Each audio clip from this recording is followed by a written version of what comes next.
Hey everybody, what's up and welcome back to today's video guys. And today guys, I'm going to go ahead and be showing you how to go ahead and edit text in a PDF file with Adobe Acrobat Reader. This is a very simple thing to do, so make sure to watch this quick and easy video till the very end, follow my steps correctly so you can make sure that this works the same for you and you can do this yourself.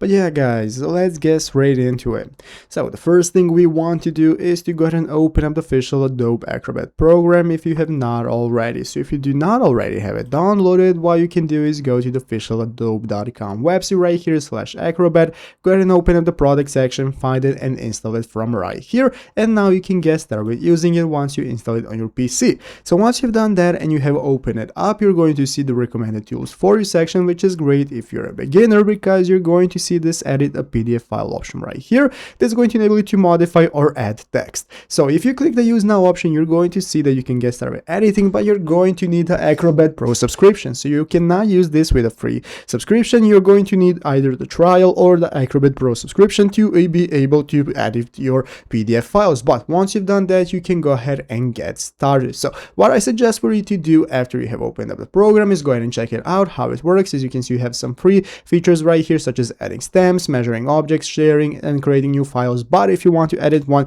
you can go and see if it's going to be worth for you before you go ahead and buy the Pro subscription by going ahead and opening a couple of files to see how the program works and get for yourself. So I hope this video was helpful. If it was, make sure to leave a like, subscribe to the channel. Thanks for watching, take care, and bye.